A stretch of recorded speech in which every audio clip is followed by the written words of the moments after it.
الرحيم.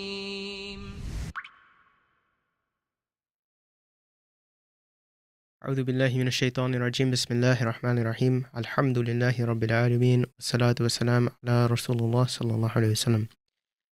Assalamu alaikum, brothers and sisters, and welcome back to Islamic Oasis Live. As indicated by the previous announcement that we've made, unfortunately today we do not have Brother Akram As-Sattari with us. Akram As-Sattari, as many of you know, is a Palestinian journalist and aid worker that we are working with via Islamic Oasis, who has been reporting about the situation on the ground in Gaza for months now, and we were hoping to have him answer some questions today, but unfortunately, we're not able to get in contact with him. So we sincerely request that the brothers and sisters who are watching please make dua for Brother Akram, his family, and the people of Gaza. It's a very tough situation. Brother Akram Satari, it's we're still in contact with him, alhamdulillah. Just from time to time, these things can happen where the internet cuts out, or there are, many other emergencies or different things that are going on that makes the break between communication a little bit, infrequent. The communication becomes infrequent at these times. Um, right now, the brother Akram Satari is in Khan Yunis area. So previously, he was in Rafah. With the ground invasion, the offensive that was going on in Rafah, things became very dire, and many of the people who are living in Rafah, who were displaced to Rafah, who were staying there, they had to leave from there. So Khan Yunis is more of a kind of central area of Gaza. In the video that he sent us, which we've posted on our social media platforms, where this is a video where Brother Akram had sent us, where ambulances had arrived in front of Khan Yunis's hospitals. So literally the entire street was packed with people, and these ambulances they kept on coming one after another. It was like a never-ending train. SubhanAllah, this is the situation on the ground in Gaza right now. That these previous areas that the Israeli occupation forces had gone through before coming into Rafah, now these areas are being flooded with more displaced people. Um, just in general, in the past few days, subhanAllah, the news has been very, very eventful for Palestine. Of course, we had today the international courts of justice, criminal courts, international criminal courts of justice. They reached a decision which had and where they are ordering for the Israelis, for the Zionists, to halt the offensive in Rafah. So this is to be some landmark judgment. They had convened previous times regarding the genocide in Gaza, but this one is seen to be more of a twisting of the arm of the Israelis, as many of you would know. Um, so this has received it caused quite a buzz, quite a stir. So this is an ongoing event. This has just recently happened today, as I'm sure many of you guys are tuning in and watching the events unfolding, watching this very closely. Uh, Many of the things that had been going on in the previous weeks, they're still continuing. Like, for example, the resumed fighting from the Palestinian resistance in some of the areas that the Israelis had said that they had under control. So this is one thing that they had said, but the resistance groups in these areas, they have basically begun the fighting in these areas and some level of government administration. Following the main thing really is the international criminal courts. So this has caused quite a lot of discomfort for Netanyahu and his cabinet. There have been emergency meetings that have been ongoing before and after the international courts convention, if I'm reading this correctly.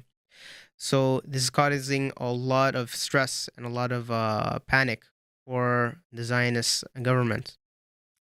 as well as few last week as well. We saw that the Iranian president was he reached his end in a helicopter crash. Interestingly enough, um, that's I guess for the global scene. Some of the things that have been going on. Um, SubhanAllah, it's a lot of things are happening right now.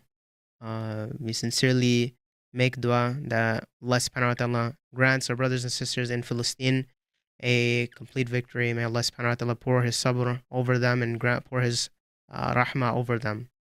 SubhanAllah, the situation on the ground, it's it's as dismal as it was before. Um, we're all seeing the social media posts about the continued targeting and murders of innocent Palestinians, through, of course, the bombings, as well as sniper attacks and them being gunned down by the Israeli occupation forces. So many videos, brothers, so many videos that we've seen of this. Recently, there was one that was going around on social media where a mother and her daughter were gunned down in the middle of the street in the broad day for no reason. Again, I mean, there's no reason for any of this going on.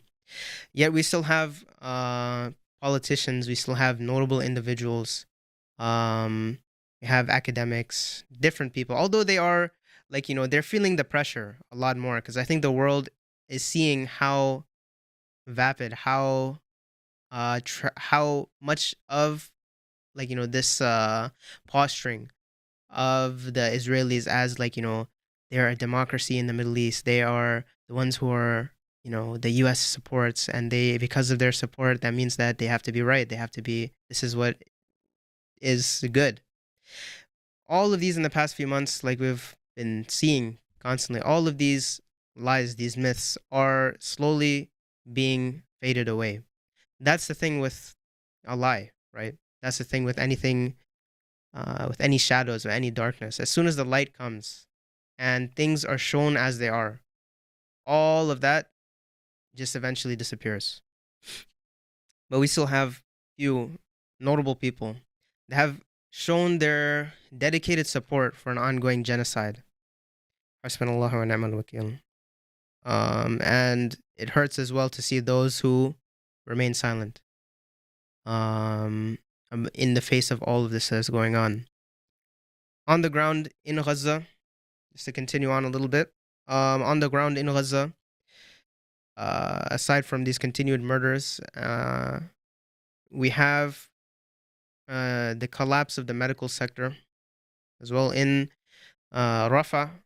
At the beginning of the invasion of Rafah, many of the hospitals, they evacuated their entire staff. They evacuated their entire staff in preparation for the intense bombings and all that would occur afterwards. As we've seen so many times before, the hospitals are a favorite target of the occupation. So the medical sector has in many ways collapsed. Khan Yunis and other areas are flooded with the displaced from Rafah, and those who are in Rafah are struggling to survive. I'd like to take a moment to discuss some of the projects that Islamic Oasis is doing, inshallah, in Gaza. Alhamdulillah, like many of you have been following since October, we have been on the ground supporting the people of Palestine, of Gaza, during this terrible genocide, this terrible trial. Right now, alhamdulillah, we are supporting tents and building tent villages. In these tent villages are for the displaced, obviously, as the name tells you. But we're not looking to just merely set up tents. We want to provide these families that are moving into them with proper bedding, with some sanitation, some amenities. So, for example, sometimes when displaced people they have to live in a camp, they don't have access to things like the bathroom, they don't have access to toiletries, etc. So in the camp villages that we're building, mashallah, the brothers over there, they are working around the clock to set these things up as quickly as possible, in a proper way. They're building toiletries, bathrooms, as well as like communal facilities like kitchens, communal kitchens that everybody in the tent camp village, sorry, can make use of. That's one thing, the things that we're doing with the displaced refugees by building tents and tent villages. Additionally, we are also building clinics nearby these displaced communities. These clinics, they are uh, meant to address like some of the needs of the people that have gone unnoticed, that people have just had to deal with their injuries, with their sicknesses, uh, because of the collapsed medical sector. This is an ongoing project as well that we are supporting these clinics through bringing them vital medical supplies, whether that be like medication or gauze and other things that the teams over there they are requesting. So we want to keep them as fully stocked as possible. And may Allah subhanahu wa ta'ala pour mercy over the doctors that are working tirelessly again in these camps, in these clinics to provide those people with the much needed medical assistance. Um, inshallah, with Eid around the corner in Gaza, this will be a very morose Eid, very sad Eid. But inshallah, it will be Eid regardless.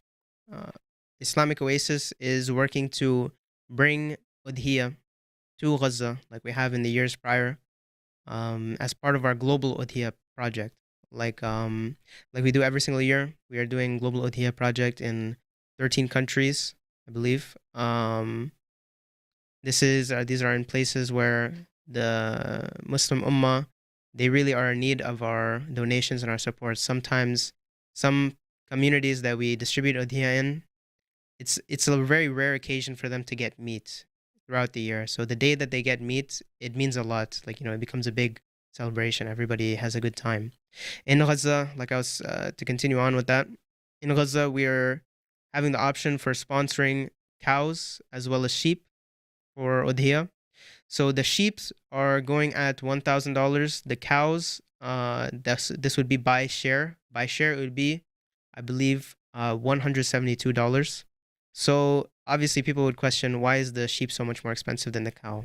The thing is, with the sheep, these we're getting from Gaza themselves. So they're sourced from inside Gaza in northern Gaza region. We are getting the sheep over there. And because of the situation that's going on over there, it's kind of inflated the prices. But the upside with doing the sheeps is that these will be directly distributed, basically on the day of Eid, inshallah. With the cow shares, these are it's a very strange situation. The cow shares we are getting from outside, uh, and bringing them into Gaza. So these will be sourced from uh, a, we're working with a Turkish organization. Basically, they're bringing in frozen cow shares into Gaza, inshallah. Those will be in the days following Eid.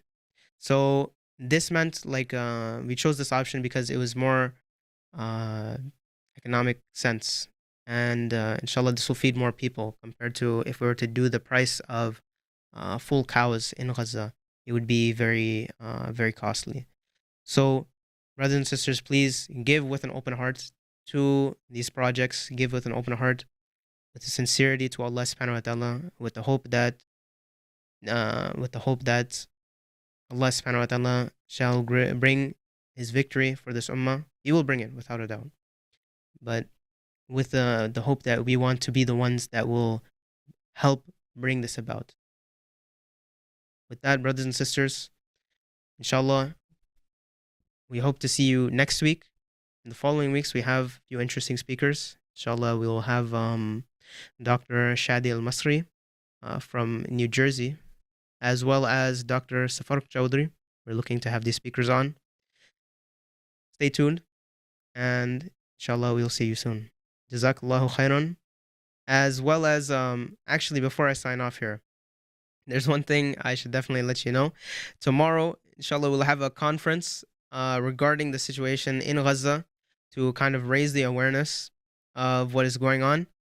Mashallah, in the past few months, we've seen student protesters people really raising their voices, trying to do whatever they can to to lessen the funds that are going to this occupying force, this occupying government, through the boycotting of boycott movements, and that's what the protests at the campuses were about.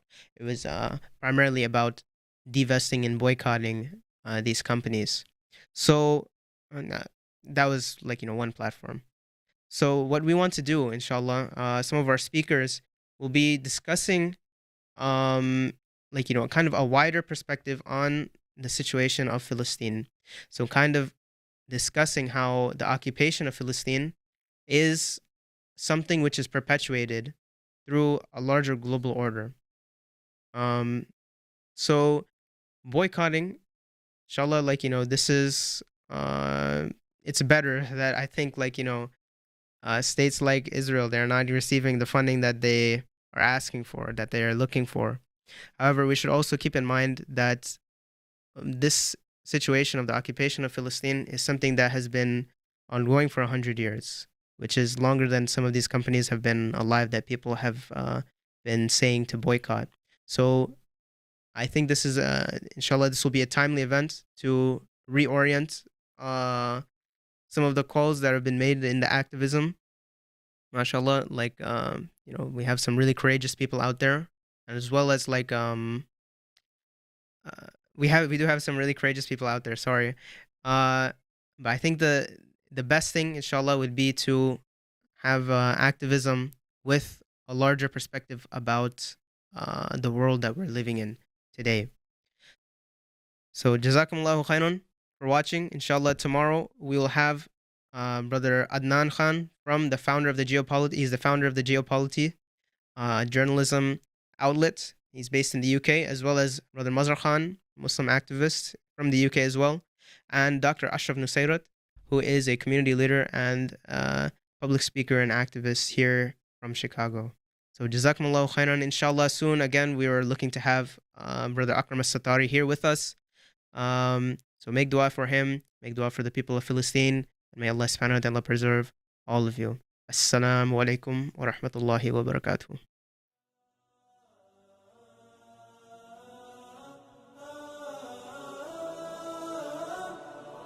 لا لن يطول الظلام ديننا لن يضام نحن جيل همام نحن فينا عمر لا لا لا لن يطول الظلام ديننا لن يضام نحن جيل همام نحن فينا عمر صبح بدا نور ظهر نجم وشمس وقمر ألقى على الدنيا الدرر هذا عمر هذا عمر كل البرايا تنتظر أيامه البيض الغرر كي تستفيد من العبر هذا عمر هذا عمر لا لن تدوم الجراح بل سيأتي الصباح نحن أهل الكفاح نحن فينا عمر لا لا